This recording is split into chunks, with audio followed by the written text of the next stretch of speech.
On the 3rd of November, in a cold rain that hadn't let up all day, a 27-year-old woman named Noelle Rourke stood on the front steps of a house on Cushing Street with 2 black trash bags at her feet and 16 weeks of pregnancy pressing against the railing she was holding onto. She was small, auburn hair pulled back, hands that had been rough since she was 9 years old, a baker's hands. Behind her, through the window, the Whitlock family was still standing in the warm light of the dining room, and that's when she heard it. A champagne cork hitting the ceiling and rattling across the floor. Her mother-in-law raised a glass and said, "To getting our peace and quiet back." Her sister-in-law had her phone up, filming, laughing. Her husband didn't come to the door. Nobody came to the door. So Noelle picked up her bags and she walked out into that rain. And that family went to bed happy. They slept fine. Not one of them had any idea that at 9:40 the next morning, a black car would pull up to their curb and sit there with the engine running. A man would get out, 34 years old, tall, dark hair cut short, a thin scar through his left eyebrow that nobody had ever been brave enough to ask about. No watch, no rings, nothing at all on him. He'd climb those same steps she'd walked down the night before, and he'd knock 3 times, and he wouldn't be in any hurry at all. Gerald Whitlock would open that door thinking it was a client. It wasn't. By the time that door closed again, everything that family thought they owned was already gone, and they didn't know it yet. If you're already hooked, do me a favor and hit that like button, and share this with someone who needs to hear it. Subscribe so you don't miss what that man says when the door opens. Now let's go back to that rain, and to the woman walking away with everything she owned in 2 bags. She walked because she had no other choice. Rain lashed sideways across her face. Atwell's Avenue stretched ahead beneath dark awnings and doors that had long since closed, and Noelle kept walking, the 2 garbage bags tangling around her legs with every step, the child inside her pulling her forward faster than she wanted to go. She had no destination, yet her feet seemed to know the way, and that way led to Wexford Street, as though some part of her had decided before she had time to think.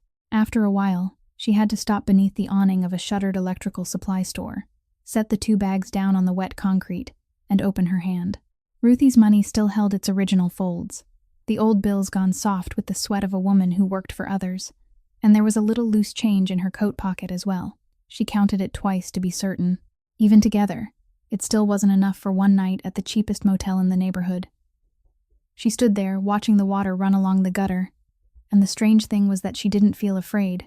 She felt only a quiet, almost serene kind of calculation, the same sort she had performed for 4 years in a ledger that didn't bear her name, and she realized that all her life, people had handed her other people's numbers and asked her to put them in order, but now, for the first time, the number in her hand belonged to her, and it was too small to put anything in order at all. She picked up the bags and kept walking.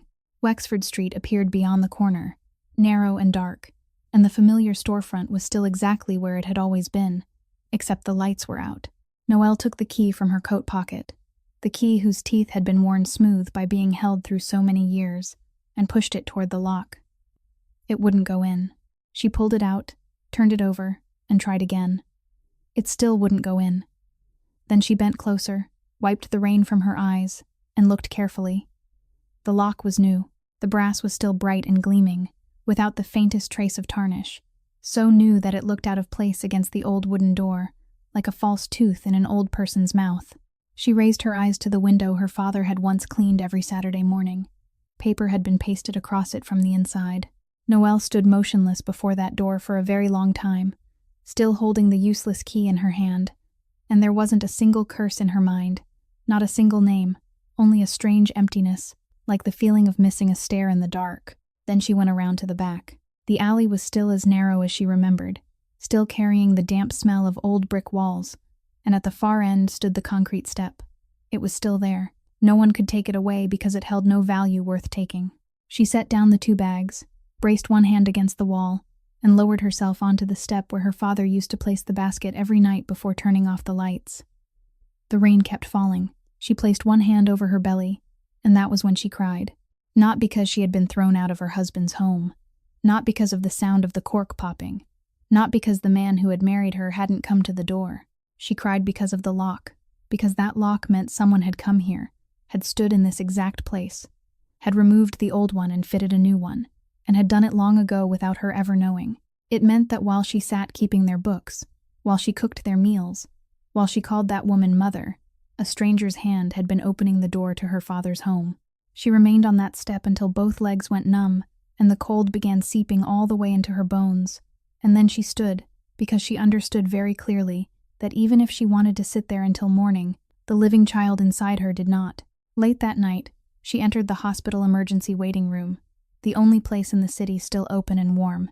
She sat in the last row of chairs with the 2 bags tucked beneath her feet, and no one asked what had brought her there.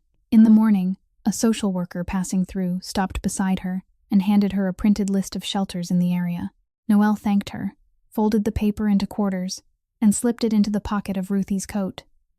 In one night, she had lost her husband, her home, and even her dignity, but it wasn't until the key refused to turn that she understood she had lost something else as well, something she didn't yet know how to name.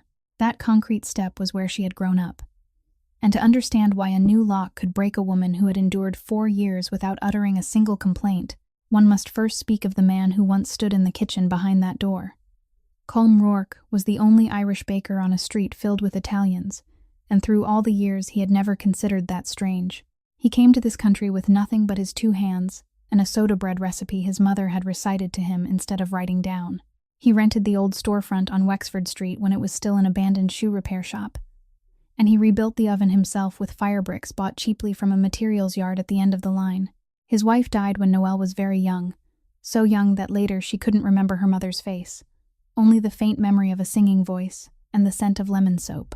From then on, he raised his daughter alone amid the smell of yeast and the sound of the oven, and that little girl grew up in a kitchen instead of a playground. She knew how to test yeast with the tip of her finger before she knew how to ride a bicycle. She fell asleep on sacks of flour while waiting for the final batch to come out of the oven. Her hands grew calloused between the ages of 5 and 9, and it saddened him to see them that way, but he said nothing, because he had no other choice either.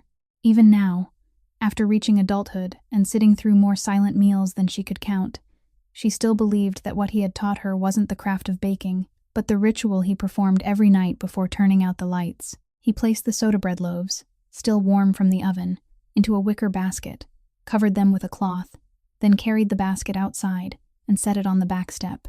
He did it every night, even on evenings when there had been almost no customers, even on evenings when he himself was counting every penny to pay for flour. Beside the basket, he propped up a small wooden sign he had carved with his own hands.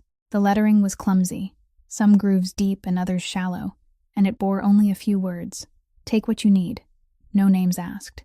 One evening, when she was still a child, she followed him out to the step and asked why he didn't add the bakery's name to the sign so people would know where the bread came from and know whom to thank. He set down the basket, sat flat on the step so that his eyes were level with hers, and said, "The moment you put your name on it, you're selling it, not giving it anymore. When people are hungry, sweetheart, they don't want to owe anyone." She didn't understand those words for many years, and it wasn't until much later, after enduring a marriage in which every meal carried an unspoken bill, that she understood her father had been the wisest and brightest soul she had ever known. On the morning he died, he was alone in the kitchen as he was every other morning, before opening time, while the street outside was still dark and the oven had only just grown hot. They found him lying on the floor with flour still clinging to his hands, and the bread in the oven hadn't yet been taken out. Noelle received the call after daylight had fully broken. For many years afterward, she carried a private guilt inside her, the kind she never confessed to anyone, because that night she had slept too deeply and hadn't heard anything at all. The funeral was held on a dry, clear day, and more people came to the little church on the street than she had expected. Faces whose names she didn't know, older men who bowed their heads for a long time before quietly walking out without shaking anyone's hand. She remembered thinking, vaguely, that her father had known more people than he had ever told her about. 3 days after the funeral, when the paperwork began arriving at the house, Constance Whitlock came and sat beside her in the living room, placed one hand on her shoulder, and spoke in a voice so gentle that Noelle truly felt comforted at the time. "You need to rest," she said. "You're in no state of mind to deal with paperwork right now. Let me handle it." And Noelle, still in her 20s, having just buried her father and exhausted beyond measure, nodded. She handed Constance the entire stack of documents without having read a single line, and she even felt a weight lift from her because someone was willing to carry the burden for her. Later, Whenever she went back and counted everything she had lost, she always stopped at that exact nod. That nod opened the door to 4 years she would later call, silently within herself, the 4 nameless years. Only a few weeks after the funeral, Gerald Whitlock sat down at the dining table and said the accounts at the stoneworks were tangled beyond repair, that his daughter-in-law had always been good with numbers, and that when there was already someone in the family who knew the work, there was no reason to hire an outsider. Noelle agreed. She thought she was merely lending a hand while she waited for her grief to ease, and she needed something to do so she wouldn't have to sit still. She began by rebuilding the entire system, because what they called their books consisted of nothing more than bundles of invoices, stuffed into drawers and numbers, hastily scrawled on the backs of envelopes. She managed their accounts payable and receivable, prepared payroll for the workers, and reconciled the records with the stone suppliers, and within a single season she had pulled the stoneworks out of a cycle in which it came close to collapsing every month. She had no employment contract. She received no salary. Once, she timidly mentioned the matter, and Constance laughed as though Noelle had just told a joke. "We're family. Why wear yourself out keeping score?" That sentence closed the matter, and Noelle never raised it again. But there was one thing she did raise again. She controlled the operating ledger, which meant the money flowing in and out each day. But the loans, the bank documents, the guarantees, and the mortgages never reached her hands. She said she couldn't balance the accounts without seeing the other side, that she needed to examine the company's credit records, or at least know whom the company owed. Constance replied, "I'll handle that part." Noelle asked twice more, with months between each attempt, and both times the woman gave her exactly the same answer, without changing a single word or even the tone of her voice, like a door closing into the familiar groove of a hinge already worn smooth. Then came the season when Noelle lost her first child. In the hospital corridor, while she was still too weak to sit up, Constance stood just outside the room, speaking to her husband, making no effort to lower her voice, loud enough for every word to pass through the partly open door. "A man marries a woman so she can carry on his family line, Gerald." From the day Noelle returned home, she slept in the guest room, and for the rest of that marriage, Bradley never once asked her why. There were 2 things from those 4 years whose full meaning she wouldn't understand until much later. The first was the envelope.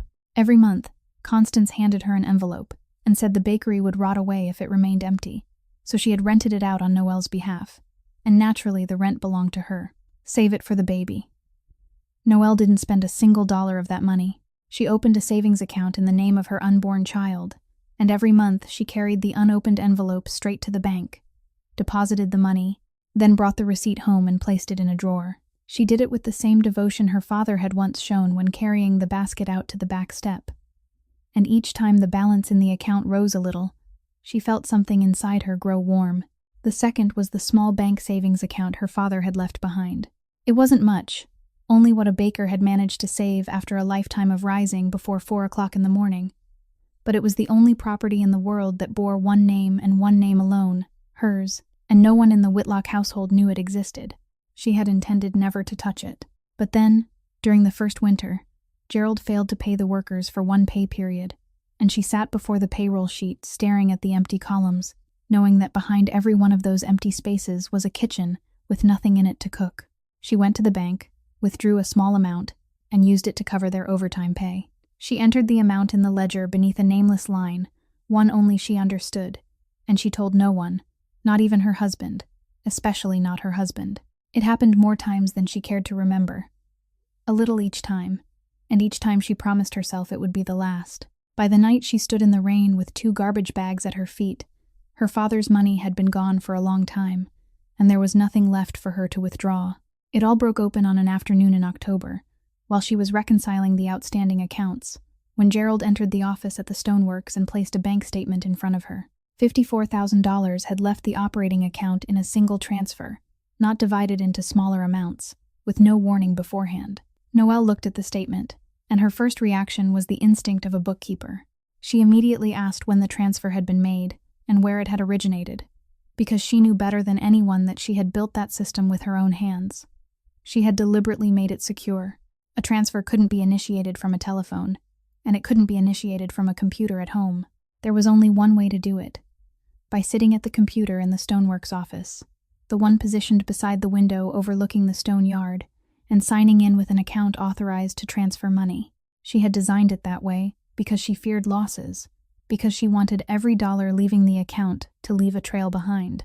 And now the system log was lying right there, clearly printed, identifying that exact computer, that exact hour in the early afternoon, and an account bearing her name.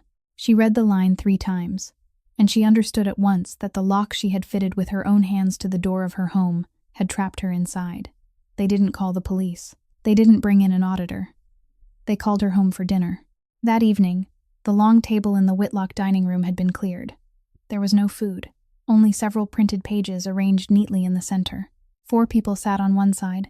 Gerald sat in the middle, Constance beside her husband, Bradley beside his mother, and Tamsin at the far end with her arms folded across her chest.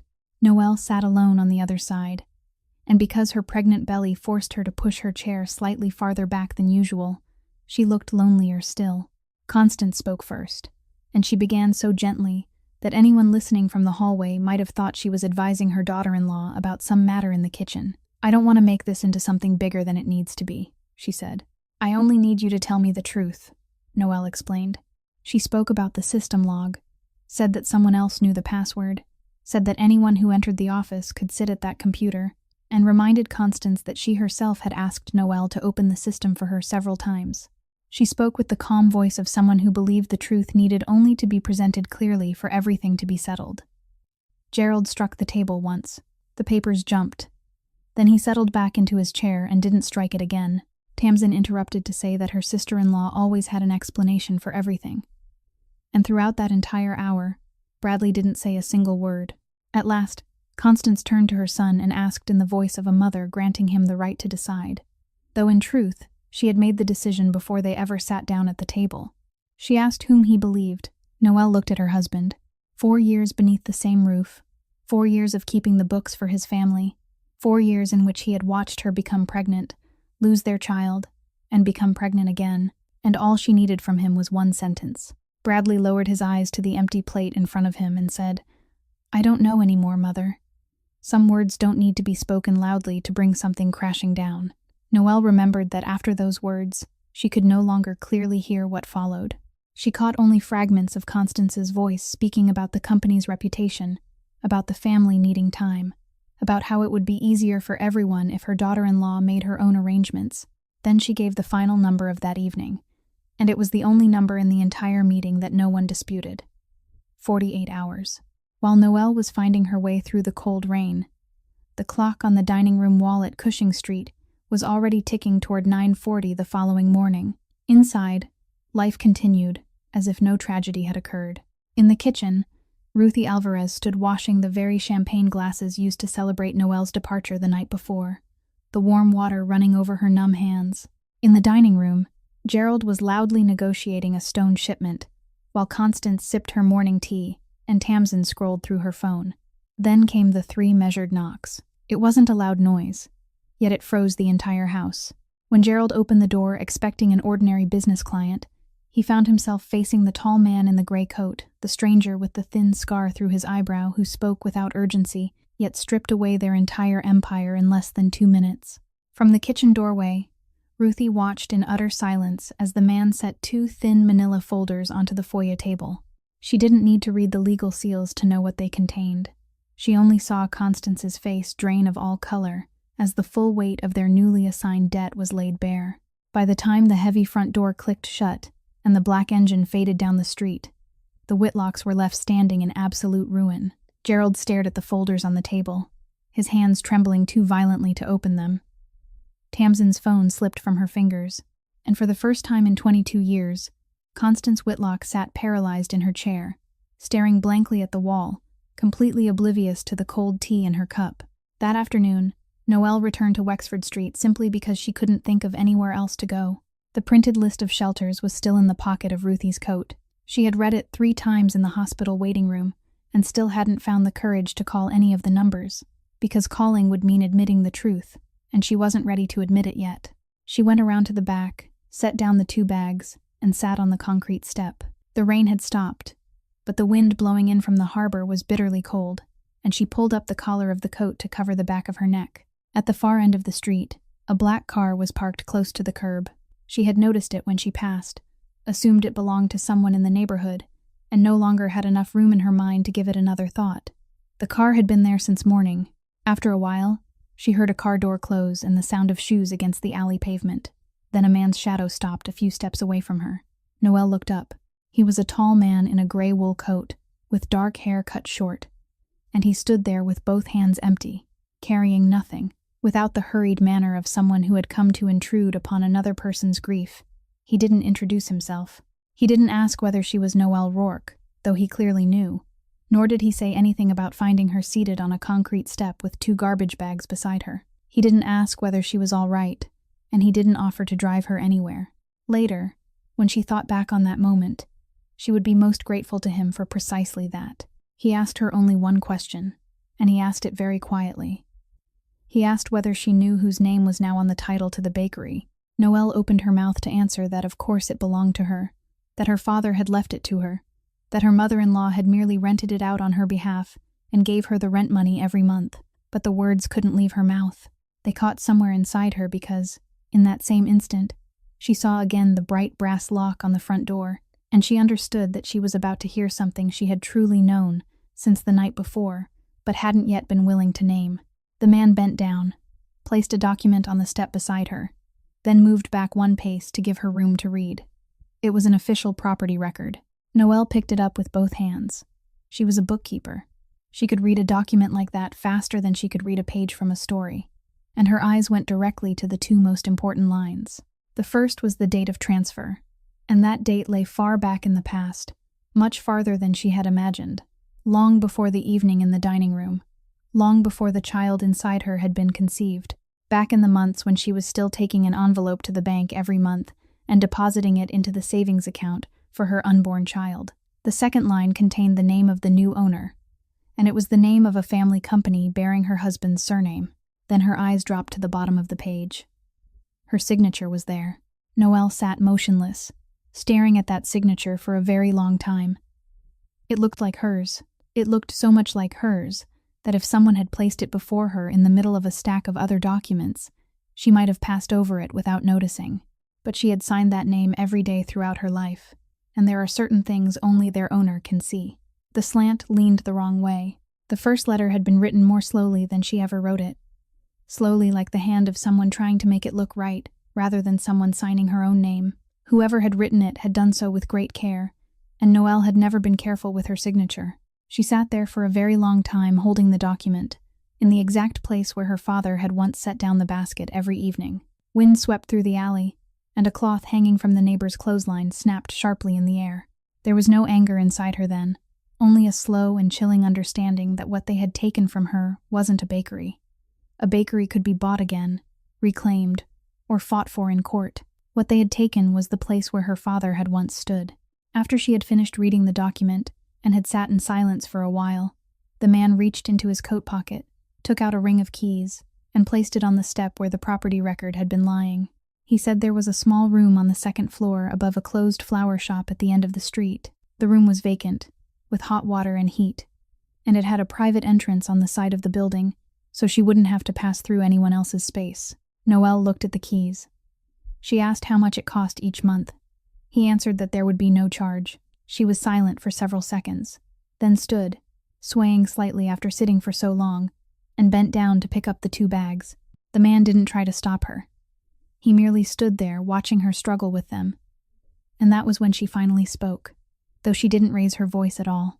"I have just discovered that someone signed my name to a stack of documents I had never read. Don't ask me to take on another debt without knowing its terms." A silence followed. Then he gave a very slight nod and told her to sit down. From an inside pocket, he took out a pen and a blank sheet of paper folded in half, rested it on his knee, and began to write. He wrote in large, square capital letters, the handwriting of a man who wasn't accustomed to writing very much. He wrote the address of the room, the monthly rent, a fair amount equal to what a room in that neighborhood would normally cost and not $1 less, and stated that the tenant would begin paying in the first month after finding employment. Then he handed the paper to her. Noelle took it and read it. She read every line slowly beneath the fading light in the alley, then read it a second time. It was the first document in her life that she had read from beginning to end before signing. She signed it.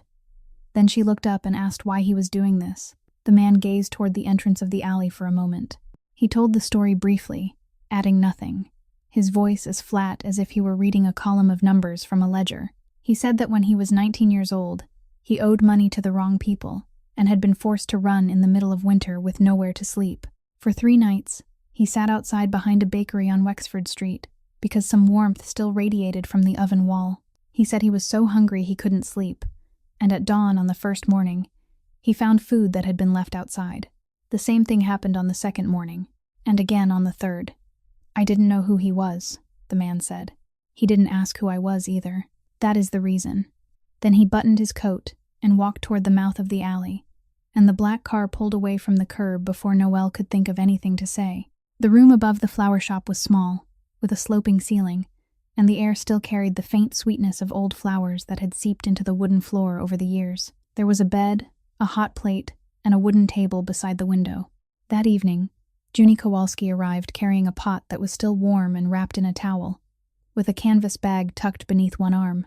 Junie worked at the hair salon on Atwell's Avenue, and she and Noelle had known each other since their school days. She stepped inside, looked around the empty room, looked at the 2 garbage bags that still hadn't been opened, then set the pot on the table and said there were only 2 things she could bring for now. From the canvas bag, she took out a pair of hair-cutting scissors. Noelle laughed, her first laugh in 2 days, and the sound startled even her. Junie moved the chair into the middle of the room, draped a cloth around her friend's shoulders, and cut her hair there in the center of the empty room. Noelle's hair fell onto the wooden floor in a small circle, while steam rose from the pot of soup on the table beside the window. A few days later, Noelle took the first month's rent to Ironwater Pier because the handwritten agreement clearly stated that payment was to be delivered there, and she wanted everything done properly. The pier stood at the far end of the district, a long row of warehouses with trucks lined up waiting, and nearly 30 men were loading and unloading cargo in the yard. When the man's black car came through the gate, every pair of working hands stopped for exactly 2 beats. No one greeted him, and no one looked up. Then they resumed their work as though nothing had happened. Noelle stood at the edge of the yard and saw it all. The older driver led her into the office and introduced himself as Ottavio. The room he showed her was unlike any office she had entered during her 4 years of bookkeeping. There was only a wooden desk, a telephone, and a leather-bound ledger placed neatly in the center of the desktop. There was no computer. There wasn't a single screen. Ottavio noticed her looking around and said, in a voice as calm as if he were discussing the weather, "He doesn't use email. In nearly 20 years, no one has read a single word he has written." Noelle placed the money on the desk, accepted a receipt, and left. But the leather-bound ledger followed her in her thoughts all the way back to the room above the flower shop. And that evening, when she sat at the wooden table beside the window, she understood something very simple. That man recorded everything by hand because he wanted to know for certain who owed what to whom. Yet for 4 years, she had kept the books for a family, without ever being allowed to see the other side of the ledger. She took out a school notebook Junie had bought for her, and she began. Her first step was to obtain her own credit reports from all 3 credit bureaus. And when those pages came out of the printer, she sat staring at them for a long time before she found the courage to read them. Then she began making calls. She called every creditor, every finance company, every equipment leasing company, and she spoke in the calm voice of a professional, asking exactly the right questions, requesting exactly the right copies, and recording the name of each person who answered and the time of every call. Some places kept her on hold for half an hour. Some promised to send the documents within 10 business days. Some asked who she was to be asking about a loan in her own name, and she had to explain herself 3 times before anyone understood. On the old computer Junie had borrowed from the hair salon, she opened a spreadsheet and gave it a name, typing each word slowly. Things I didn't sign. Every evening, she added another line. Some evenings, she managed to add 3. On others, she worked for hours without adding a single one because she had to wait for documents to arrive. She did this every night after eating whatever food Junie had brought over, with a single desk lamp burning and the street lying silent beyond the window. She worked until her belly wouldn't allow her to remain seated any longer, until her back hurt so badly that she had to stand and walk around the room several times before she could sit down again. The more she uncovered, the longer the list became, in a way that chilled her because it didn't end. Each time she thought she had reached the bottom, another letter arrived. Another company's name appeared. Another contract surfaced that she had never heard of. By the time she stopped counting and went to bed, the spreadsheet contained more lines than 3 times the number of fingers on both her hands. Some were small, trivial debts, the sort of consumer loans people signed merely to finish the paperwork. Some were large, and one forced her to stand, walk to the window, and remain there breathing for a while. It was a personal guarantee in her name, securing an investment loan for a second stoneworks facility. Noelle knew perfectly well that Whitlock Stoneworks had only one facility. That second stoneworks had never existed anywhere except on paper. Bernadette Kessler had been doing this work for so long that nothing surprised her anymore, and she received Noelle in a small office on the 3rd floor of an old building, her desk covered with files arranged in stacks, according to an order known only to her. She read the entire printed spreadsheet Noelle had brought, reading slowly and occasionally turning back to the previous page, and not once did she click her tongue or shake her head. When she had finished, she removed her glasses and said Noelle had 2 paths. The first was to file a criminal complaint, pursue it fully, bring in a handwriting expert and an auditor, and prepare herself for a long and expensive road, during which she would have to tell the story of her life to strangers, far more times than she imagined. The second path was easier. She could quietly remove her name from each debt, one by one, report the identity theft, freeze her credit files, and allow everything in that house to collapse in its own way. Bernadette said plainly that most people who sat in the chair Noelle occupied chose the second path, and she didn't judge any of them. That evening, while Noelle sat at the table beside the window holding the lawyer's 2 pages of notes, Ottavio knocked on the door and said someone downstairs wanted a few words with her. She went down. Gianni Serafino stood beside the car. He didn't open the door or invite her inside. He asked what the lawyer had said, and Noelle told him about the 2 paths. He listened to everything, then looked toward the far end of the street and spoke in the same low, measured voice he always used. "This can be finished in a week. You won't have to sit in any room." He offered no further explanation. He didn't say what he would do or who would do it, and the fact that he didn't need to explain was what gave those words their weight. Noelle stood motionless for a moment. She understood perfectly well that if she nodded, the bakery's title would be returned to her before the end of the month. The debts bearing her name would disappear from every record as though they had never existed, and she wouldn't have to sit across from the woman who had called her daughter for 4 years. She understood, and for one brief moment, she truly wanted to nod. But then she said, "If you do this your way, they remain clean, and I remain stained." Gianni turned to look at her. She continued, speaking slowly because this was something she had considered through several long nights while calling the creditors. She said everyone in the neighborhood was telling one another that the Whitlocks' daughter-in-law had stolen a large sum from the family company and run away, that the story had already passed through the hair salon, the fish market, and the churchyard, and that if everything ended in silence, the story would remain forever. She said people would see only the Whitlock family collapse, and they would tell one another that the girl had played the game better than anyone realized. "I need the name Rourke to be read aloud in broad daylight, in a room with witnesses," she said. "Not to take revenge on anyone.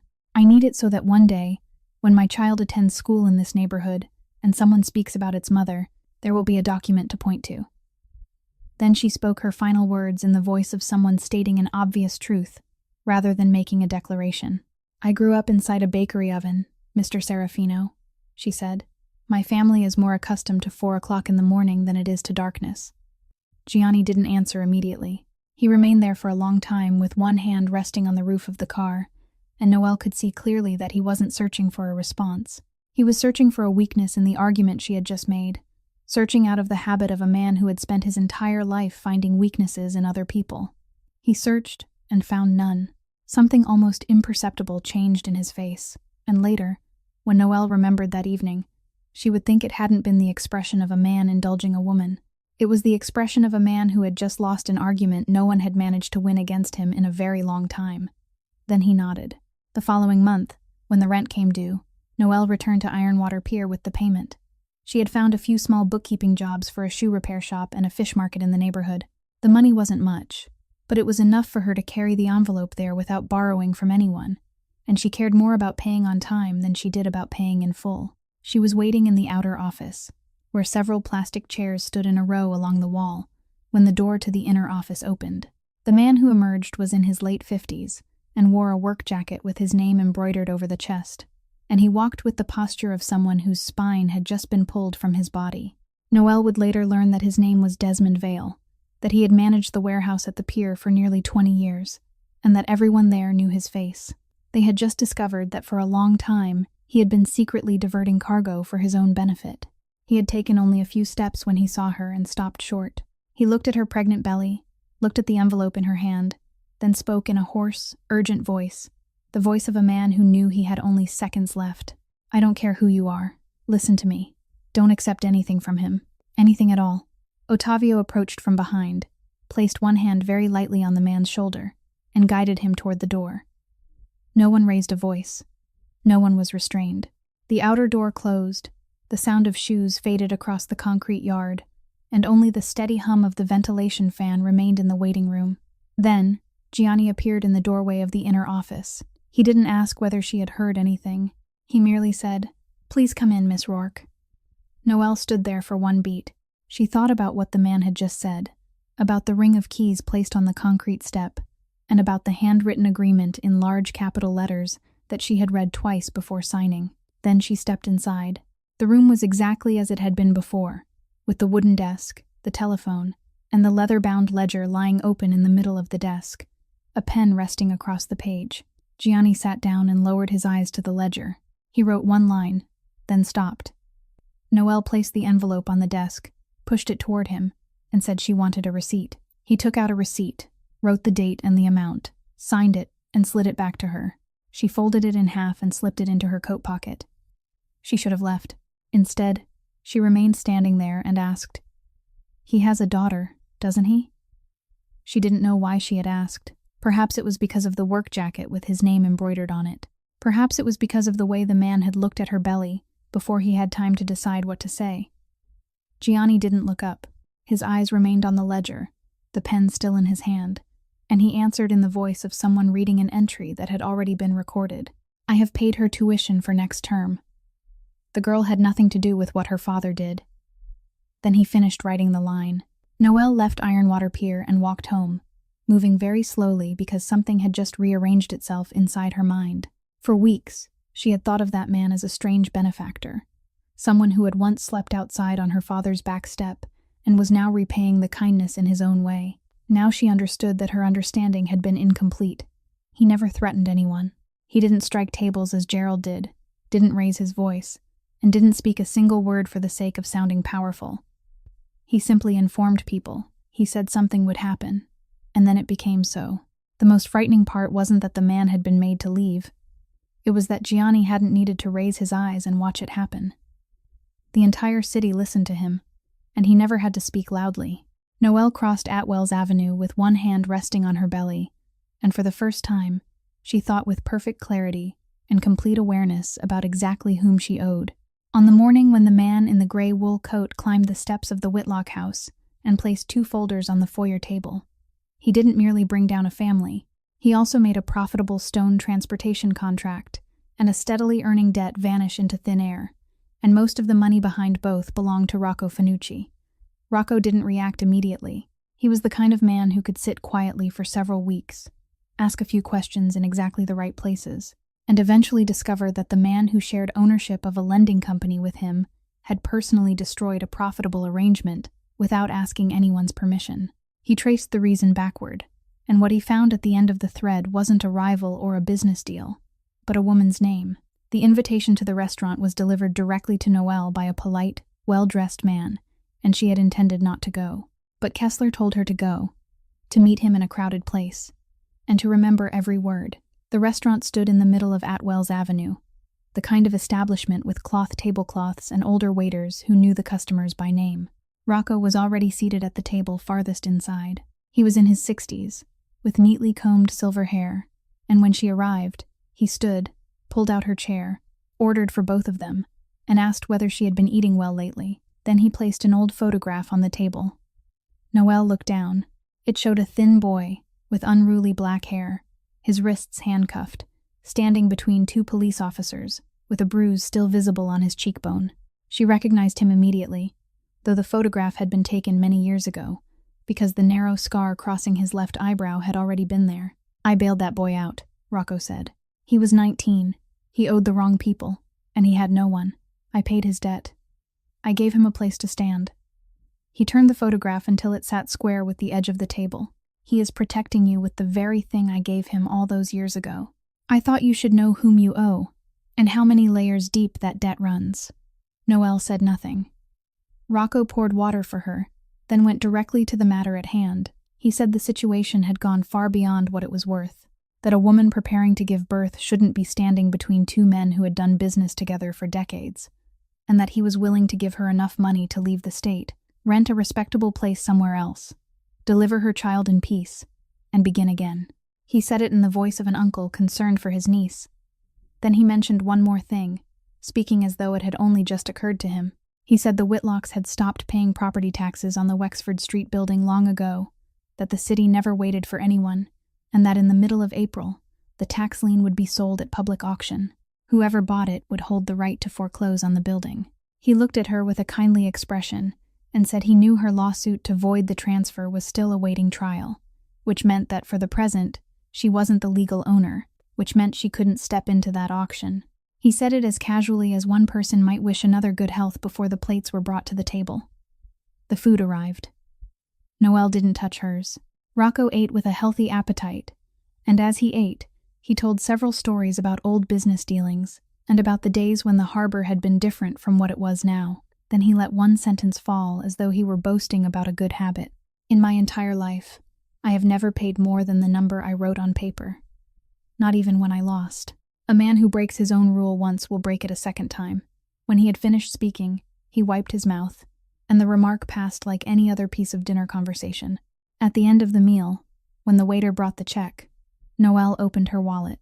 She took out some money, counted the exact amount of her share, and placed it on the table beside the photograph. My share, she said. I don't eat what I can't pay for myself.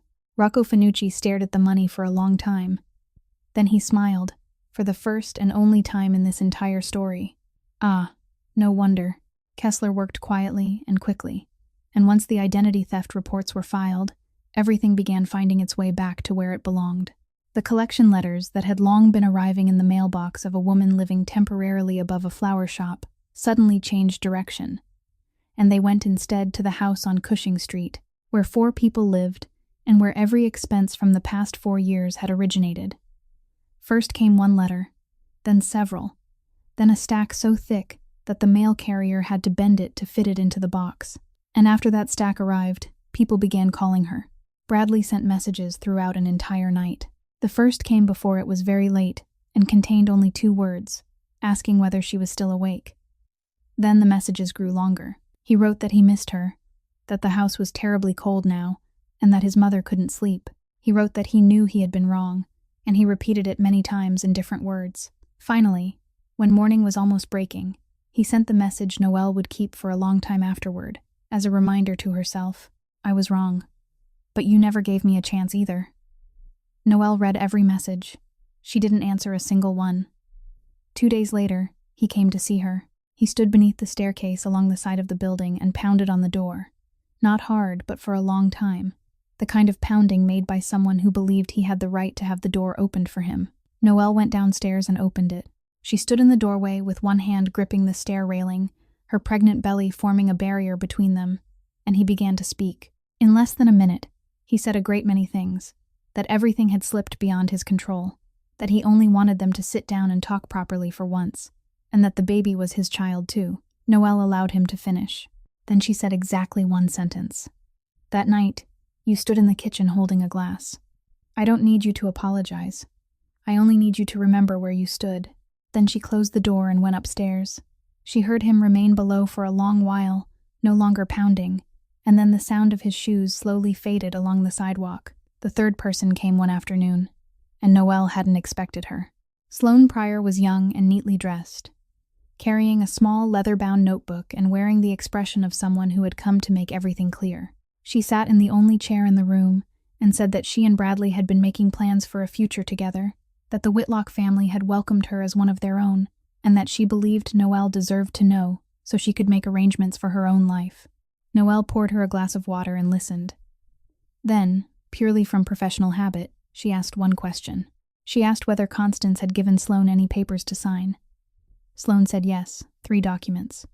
Constance had told her they would make the formalities easier. She had signed them at the dining table, and it had all happened very quickly. Noelle asked whether she had read them. Sloane opened her mouth to answer, then stopped. She remained silent for a long time, her hand tightening around the glass of water. She asked Noelle what those 3 documents would usually be, and Noelle explained them calmly, without adding a single comment, exactly as a bookkeeper would explain something to a person who knew nothing about bookkeeping. Sloane Pryor stood before the water had time to grow cold.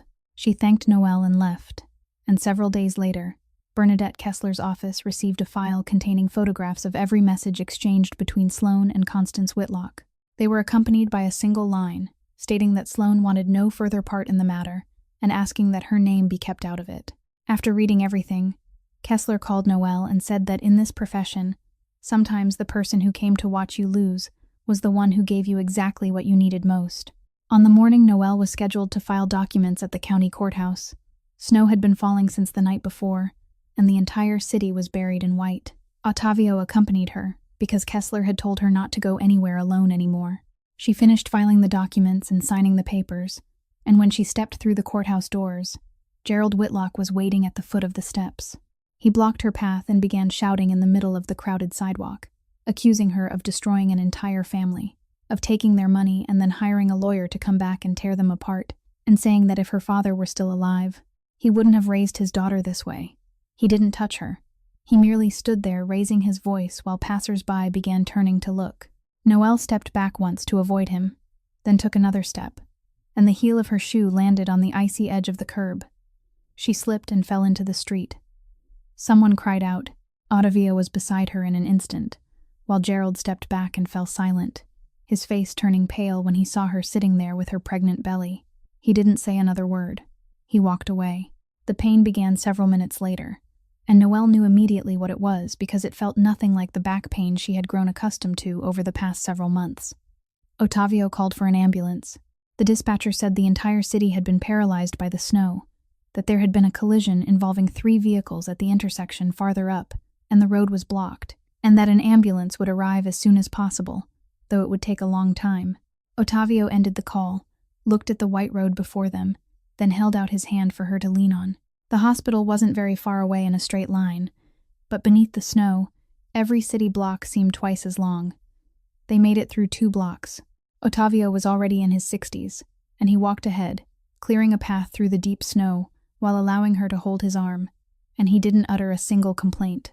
But halfway through the 3rd block, he had to stop, brace both hands on his knees, and struggle for breath, each exhalation bursting into the air in a white cloud. He straightened and tried to continue, but after several steps, he had to stop again. At that moment, yellow light swept across them, followed by the heavy rumble of a city snowplow crawling toward them from the end of the street, its blade pushing the snow aside into 2 high white banks. Ottavio stepped into the middle of the road and raised both arms. The vehicle stopped. The cabin door opened, and the driver leaned out to look down at them. He was around 70, his face red from the cold, with a worn knit cap pulled over his head. He looked at Ottavio, then at the woman behind him, leaning against a lamppost, and asked whether she was all right. Ottavio said they needed to reach the hospital immediately. The driver studied Noelle's face for another moment. Then his voice changed completely. "You're Mr. Rourke's daughter, aren't you?" Noelle nodded. The man in the cabin was Wendell Pike, and he had been eating her father's bread since the bakery first opened. He pushed the cabin door wide and said, "Mr. Rourke sold me bread for decades. Get in here. Sit in the middle where it's warm." The snowplow cabin wasn't spacious, and the 3 adults crowded together on the long bench seat, with Ottavio on the outside, Noelle in the middle where the heater blew its warmest air, and Wendell Pike driving with one hand on the steering wheel, while the other operated the plow controls. He didn't take a detour. He drove straight ahead with the blade lowered, and the snowplow cleared its own path, pushing snow aside while the cars stranded along the curb disappeared behind them. The yellow light on the roof swept steadily through the falling snow, bright and then dark, bright and then dark. While Noelle sat between 2 old men she had known for only a few months and a few minutes, both hands resting on her belly, counting her breaths exactly as her father had once taught her to count the rhythm while kneading dough. Ottavio sat beside her, his body still trembling from exhaustion. and throughout the entire journey, he managed to say only one sentence, spoken when the lights of the hospital emergency room appeared at the foot of the hill. "We're here. Miss Rourke, we're here." The baby arrived earlier than expected, and in the days that followed, Noelle lived in a corridor filled with the smell of rubbing alcohol and the steady hum of machines.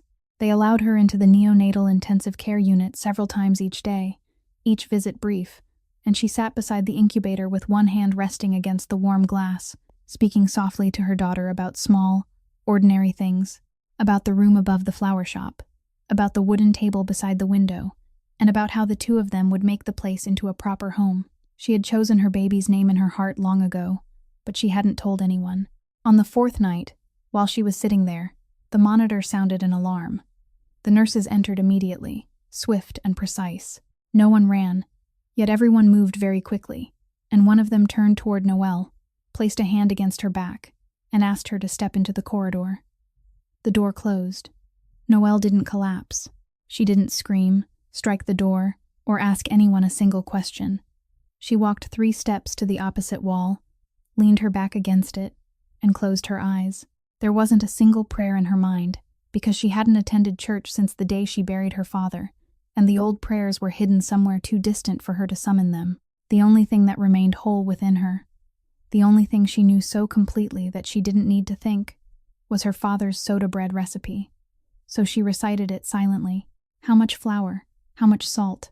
A level spoonful of baking soda and never a heaping one. Pour in the buttermilk slowly and never all at once.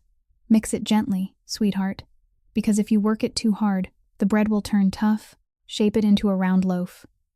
Cut a deep cross across the top, deep enough to reach the inside, and only then place it in the oven. She recited the recipe from beginning to end, without missing a single step. Then she repeated it a second time, more slowly, then a third time, slower still, moving through each instruction as someone else might move from one rosary bead to the next. That was how a baker prayed. When she finished the third recitation, the door opened. A nurse stepped out, and the first thing she did was nod to Noelle. The baby's readings had stabilized. Everything was all right, she said.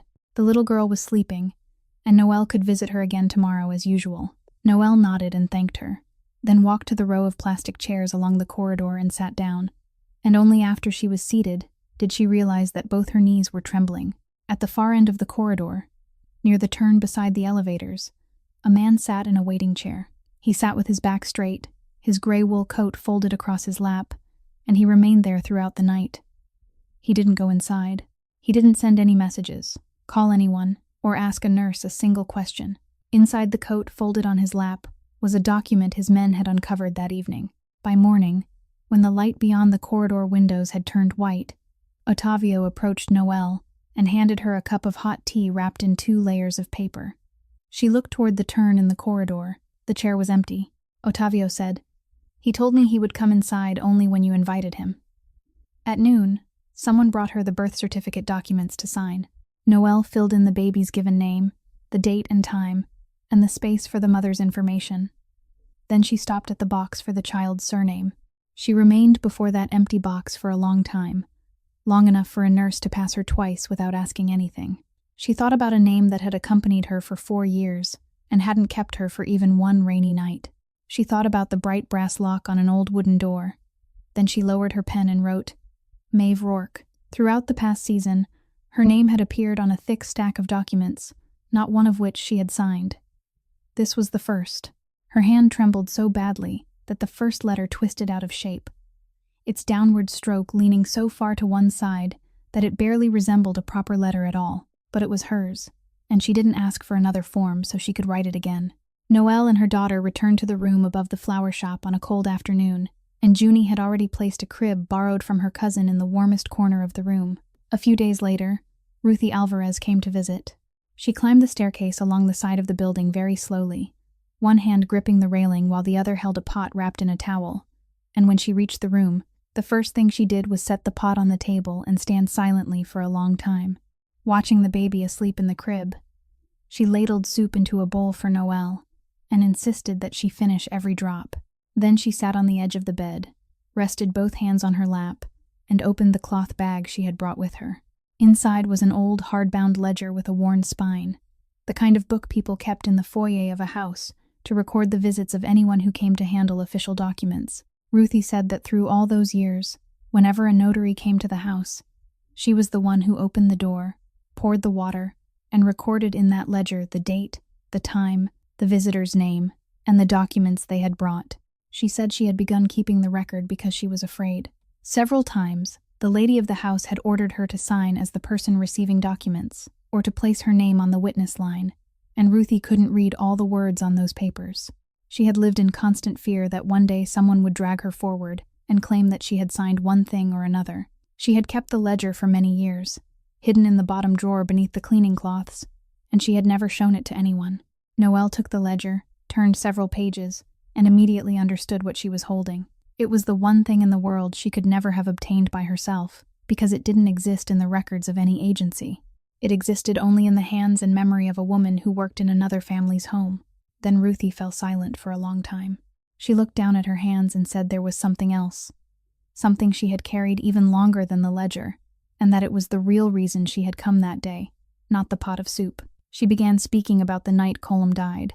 There had been a party at the Whitlock house that evening, a large celebration for the lady's birthday, with many guests, and Noelle had been told to remain beside her mother-in-law throughout the evening to receive them. Ruthie said that early in the evening, Constance had taken her daughter-in-law's purse and said she would put it away so it wouldn't be in the way. "You're the eldest daughter-in-law," she had said. "You must stand beside me and greet the guests." Then she carried the purse upstairs to her bedroom and left it there. Ruthie knew because she had gone upstairs later to clean the room and had seen the purse resting on a chair. Then Ruthie's voice began to tremble. She said that late that night, after nearly all the guests had left and she remained behind cleaning, she heard the telephone inside that purse ring. It rang for a while and then stopped. A little later, it rang again. Then it rang a third time when dawn was already breaking. Ruthie had been standing in the hallway, and she had heard it clearly. She had intended to go downstairs and call Noelle, but Constance was below, and Ruthie had worked for that family long enough to know the price of doing something on her own without being told, so she didn't go downstairs. She went home. By the following morning, the entire neighborhood knew that Mr. Rourke had died in the kitchen of his bakery. Noelle sat motionless. For all those years, she had carried the belief that she had slept too deeply that night, that if she had been awake, perhaps everything might have been different, and that thought had remained inside her like a grain of sand in a shoe, causing a little pain every day. Ruthie looked up at her, her eyes red, and spoke the words Noelle would remember for the rest of her life. "You keep blaming yourself for sleeping through those calls, but you didn't sleep through them. You weren't even allowed to have your own telephone." That night, after Ruthie left, Noelle couldn't sleep. She fed her daughter, placed her back in the crib, then sat at the table beside the window with the notary ledger open before her, and did what she had been doing for so many nights, comparing every date and time in that book with every line in her spreadsheet. Near dawn, exhaustion finally overcame her, and she went to the bed and lay down. As she adjusted the pillow to raise it higher, her hand touched the hospital envelope she had kept beneath it since she was pregnant, the envelope containing several examination records she had saved, because the first ultrasound image was among them. She pulled it out, intending only to look at the image for a moment so she could fall asleep more easily. Then her eyes fell upon the corner of one form. The date was printed there, along with the time she had entered the examination room and the time she had left, the kind of automated timestamps produced by a machine rather than written by hand. Noelle sat upright.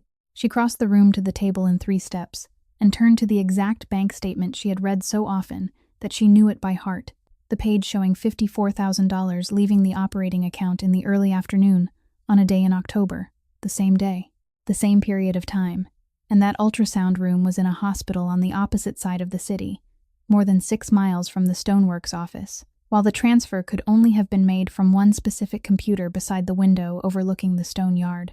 She lowered herself into the chair, still holding the form, and began to cry, silently so she wouldn't wake her daughter. For months, she had searched everywhere for evidence, calling every creditor, waiting for every letter, pleading for every copy. And all along, it had been beneath the pillow where she slept. Her daughter had saved her before she was even born. The next morning, Noelle took the entire envelope to Bernadette Kessler. After reading the form, Kessler set it down, tapped one finger against her desk twice, and said they now needed to finish the rest of the work and make it absolutely clean. She asked Noelle to sit and recount every occasion on which she had truly put pen to paper and signed something for the Whitlock family. Noelle told her. As she spoke, she remembered an afternoon she had tried for years not to remember. An afternoon when she was still lying in the hospital after losing her first child, her body exhausted and an intravenous needle still in her hand, when Constance had sat beside her bed with a stack of papers and a pen. She had said that several documents required an urgent signature to simplify the formalities. "Just sign them quickly, sweetheart. I'll hold the papers for you." Noelle had signed them without reading a single line. Kessler demanded that the other side produce every one of those documents, and when they were submitted, she read them all. Then she summoned Noelle to her office and slid one page across the desk. It was a corporate board resolution, brief and only several lines long, appointing Noelle Rourke as corporate secretary of Whitlock Stoneworks. Kessler explained that they had given her that document to sign only because they needed enough official titles on paper to file their records, and they had chosen her because she was the easiest person in the household to control. But that title, Kessler said, came with the right to demand access to every financial record belonging to the company, and that right had been in Noelle's hands from the day they gave her the pen in the hospital. Kessler filed the motion that afternoon. Then came the results of the handwriting examination. The expert compared the signatures on the stack of documents with dozens of genuine examples taken from the records Noelle had kept during her 4 years at the stoneworks, and the report arrived early one morning at the beginning of the week. Kessler read it first, then remained silent for a moment before handing it to Noelle. Most of the forged signatures in that stack hadn't been written by Gerald Whitlock. They had been written by a familiar hand, by someone who had practiced, someone who knew where she lowered her pen and where she lifted it, someone who had shared a home with her for 4 years. Her mother-in-law had stolen her name, but the person who had sat practicing until he could imitate it was the man who had kissed her forehead every night. The authority the Whitlocks had given her in the hospital years earlier began producing results in less than a month, and the financial records of Whitlock Stoneworks arrived at Kessler's office in boxes. Noelle read them, because no one in the world could read those papers faster than the woman who had kept the books for that very stoneworks for 4 years. She found what she needed one afternoon. After the bakery on Wexford Street had been transferred to the family company using the signature with the slant leaning the wrong way, it had immediately been pledged as collateral, not to a bank, to a lending company called Fanucci Consolidated, and the $54,000 that had left the operating account early that October afternoon had gone to the same place, to the same receiving account, bearing the same abbreviated notation. She traced everything backward, and the truth appeared as clearly as a trail of stone dust beneath a light. Gerald Whitlock had been borrowing from that company for years, taking out new loans to roll over old ones, borrowing again to repay what he had borrowed before, and whenever another payment came due, he had to find something else to pledge. Her father's bakery had been one of those things. And the most recent deadline, the one he had been forced to meet at any cost, fell during the days immediately following the night of November 3rd. Noelle remained seated with those papers for a very long time. Then she turned to the final page, the one containing the lender's registration information, and read the line listing the people whose names appeared as owners. There were 2 names. The first was Rocco Fanucci. The second was Gianni Serafino. She sat motionless. At Ironwater Pier, Gianni controlled the docks, the warehouses, and the transportation operations. He carried the name and the authority, and the entire city listened to him. Rocco controlled the lending business and most of the cash. The 2 men were partners, their names appearing together on enterprises in which each handled his own part. And throughout all those years, the lending company had never been Gianni's concern. That was what chilled her. He wasn't the person who had driven her into the rain. He hadn't known who she was until the morning he climbed the steps of the Whitlock house. But the machine that had tightened around Gerald Whitlock until he needed someone to blame and one less mouth to feed, the machine that had seized her father's bakery and held it for all those months, carried Gianni's name on its papers. He had the right to open that ledger whenever he wished. Through all those years, he had never opened it once. She called Ottavio. Gianni came the following afternoon, and Noelle invited him into the room above the flower shop for the first and only time. The baby was sleeping in the crib in the corner. Noelle placed the file on the table, turned it toward him so he could read it, and left it there. Gianni read. He read every page without turning any of them quickly, and when he reached the last one, he paused longer over the place where the 2 names appeared. Then Noelle asked him, and her voice didn't rise at all. "The night you sat in the hospital corridor, you already had that document in your pocket, didn't you?" He didn't deny a single word. He didn't say that he hadn't known, that the lending business belonged to Rocco, or that he had never personally approved any of the loans. He said only, "I held it all night." Noelle nodded very slowly. She looked through the window at the street growing darker and said, "I thought you stayed outside because you were being courteous." He stood. He picked up his coat, and for one brief moment, she saw his eyes move toward the crib in the corner, before he immediately looked away. He walked to the door. He said nothing more, offered no apology, and made no promises. Later, when she thought back on that moment, she knew that if he had spoken even one word in his own defense, she would never have opened that door to him again. She closed it behind him. Then she remained there with one hand resting on the doorknob, listening as his footsteps descended the side staircase and his car pulled away from the curb. Throughout that entire spring, they didn't speak a single word to each other. The Financial Crimes Unit of the State Attorney General's office asked Noelle to come in on a Tuesday morning, and Kessler accompanied her. Before they entered the room, the lawyer made certain Noelle understood her position. Among that stack of documents were several papers Noelle had truly signed, and although she had signed them while lying in a hospital bed with an intravenous needle in her hand, her signature remained on those pages. What the Attorney General's office was offering was immunity from prosecution for that part. In return, they wanted her to tell them everything. For 4 hours in a windowless room, Noelle told the story from the nod she had given after her father's funeral to the property record placed on the concrete step. She told them about the notary ledger, the ultrasound form, the board resolution appointing her corporate secretary, and the results of the handwriting examination. Then they asked about Finucci, Consolidated.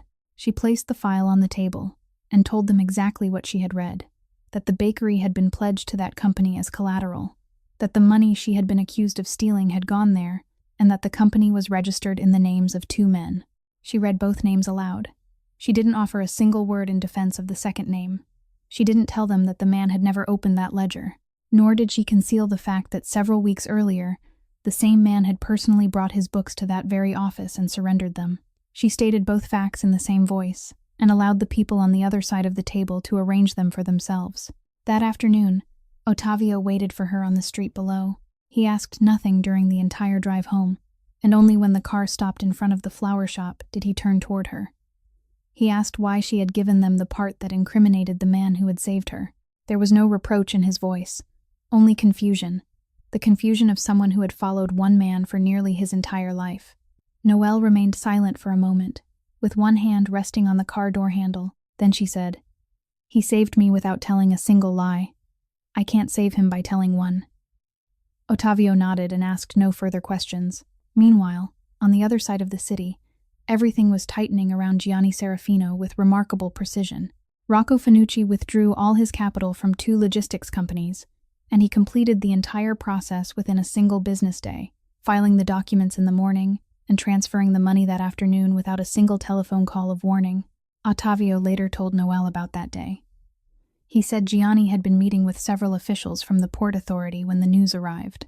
He listened to everything over the telephone on his desk, said thank you, ended the call, then returned to the meeting and continued from the exact point where he had stopped, as though nothing had happened. The meeting lasted nearly another hour.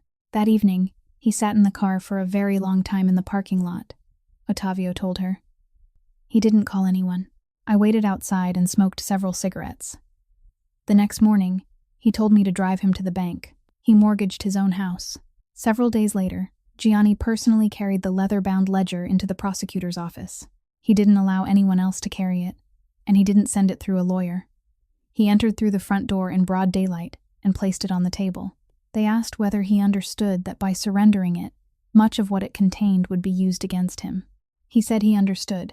Then he added one more sentence, the only sentence he spoke that morning, and the person sitting across from him recorded it word for word in the official statement. There are dozens of names in this ledger. I can repay every one of them with money. Except one. On that morning, in the middle of April, Maeve had a slight fever after her routine vaccination the day before, the ordinary warmth in the forehead of a healthy baby who had just received her shot, and the nurse at the clinic had warned Noelle that this was normal, and that she needed only to nurse her often and keep watch. Noelle knew that, but the baby was restless and clung to her mother. So Noelle sat down and held her for a little while longer, then a little longer still, and when she finally looked at the clock, She knew she was late. Junie hurried over to watch Maeve.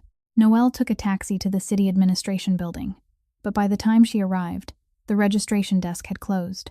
The woman seated there explained very kindly that registration for the auction had ended nearly an hour earlier. Noelle could go inside and watch, but she wouldn't be allowed to bid.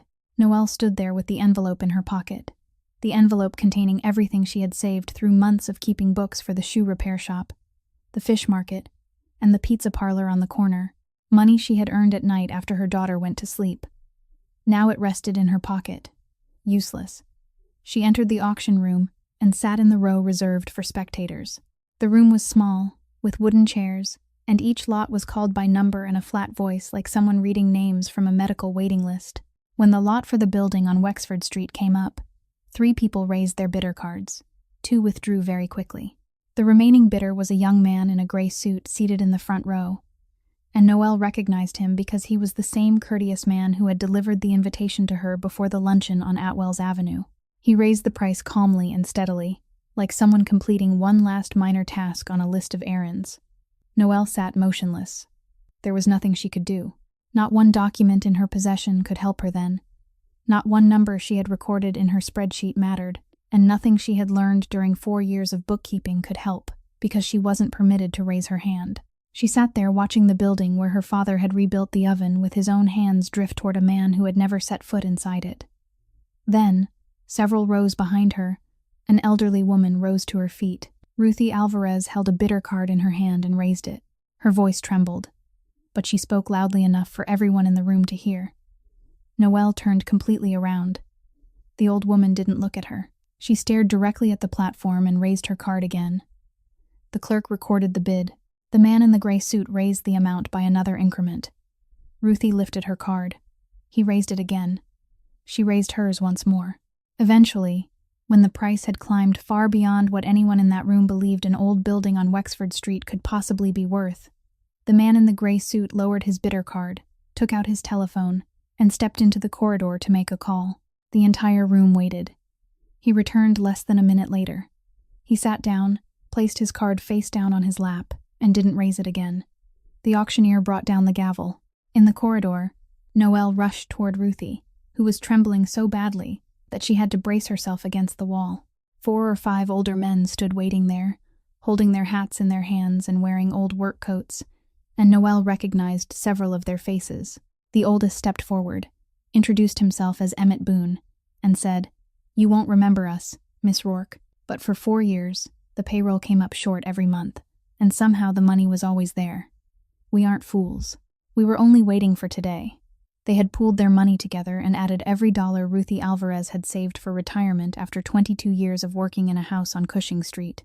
By the time they reached the sidewalk, Noelle still couldn't form a proper sentence. Ruthie opened her old wallet, searched through it for a moment, then drew out a small piece of paper folded into quarters, its creases worn so thin that they were nearly torn through. She handed it to Noelle. "Mr. Rourke gave me this when I had just arrived in this country," she said. "He told me, 'Don't give this number to Noelle.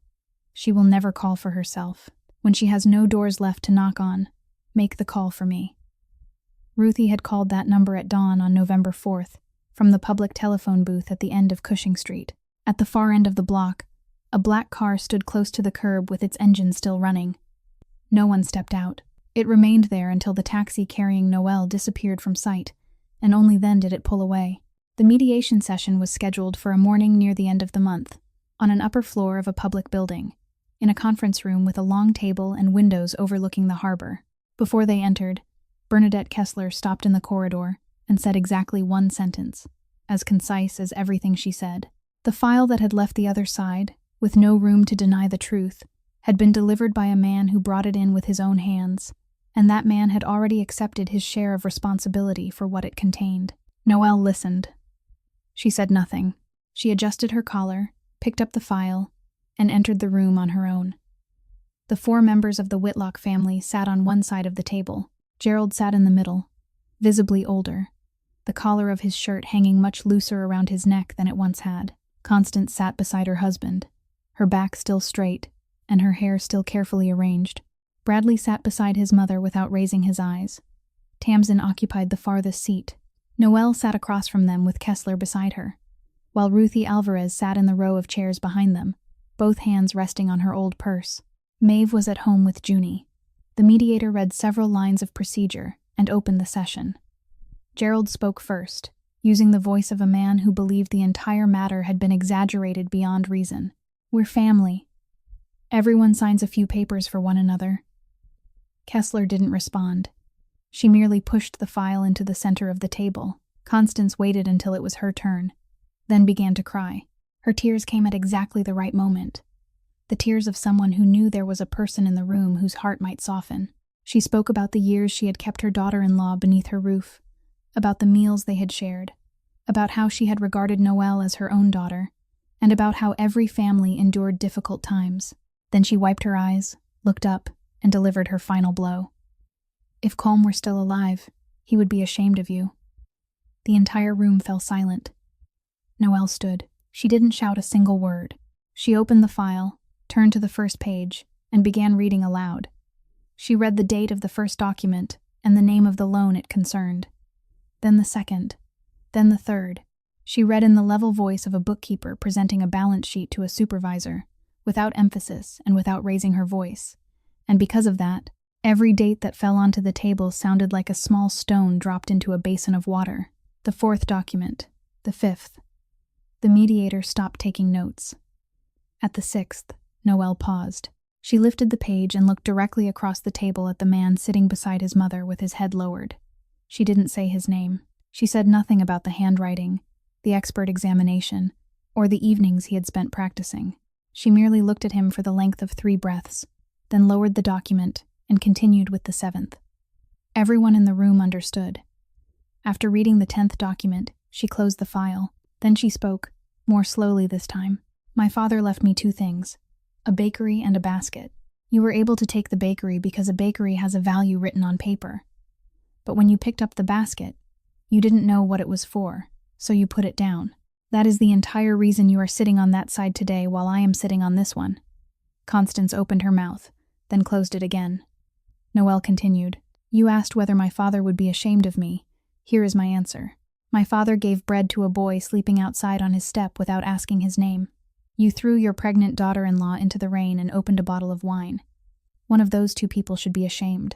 You decide which one." Then she sat down and handed Kessler the paper listing what she wanted.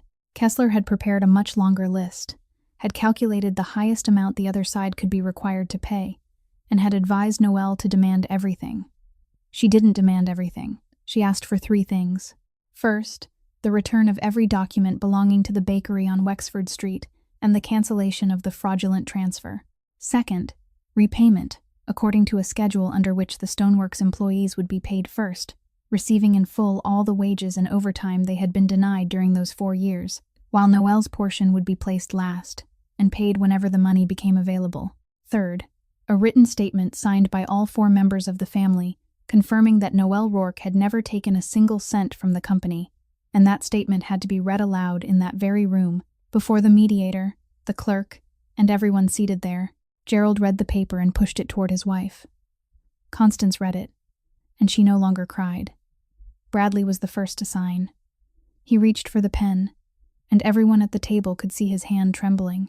What followed came slowly and steadily, in the way all rotten things eventually collapse. The repayment schedule was placed under supervision, and the stoneworkers were paid first, exactly as the signed agreement required. The house on Cushing Street was listed for sale during the summer and sold near the end of the season. The divorce was finalized without anyone contesting a single matter. Tamsin locked all her social media accounts, and no one ever saw her post anything again. There was also one detail Noelle learned only later, when Kessler reviewed the records before closing the case. The debt on the Whitlock house and the stoneworks had been sold to a neutral trust in the middle of winter, long before the mediation session, and the man who sold it hadn't kept a single dollar in profit. No one had pushed the Whitlocks. They had simply stood for too long on a foundation they had never poured themselves. The bakery documents were returned to Noelle at the beginning of summer, and she opened the door and stepped into the dust and cold of a kitchen whose oven hadn't burned in years. The brick oven was still there, with a long crack running down one wall. While removing the damaged brick so it could be rebuilt, she discovered one loose brick, and behind it was a rusted tin cookie box. Inside lay her father's handwritten recipe book, its pages yellow with age, and a stack of uncashed, anonymous money orders purchased with cash, the kind that didn't bear the sender's name. There was one for every year, across nearly 2 decades from the boy he had once fed, the amount increasing with each passing year, and Colm had refused to cash a single one of them. Noel sat down on the kitchen floor and counted them. Alongside them was a handwritten page. He has sent money all these years. I kept every bit of it, and never spent a cent. The moment the basket accepts money, it has a price, sweetheart. If you ever meet him, tell him this for me. If he wants to repay what he owes, he should put out a basket for someone else. He mustn't repay me.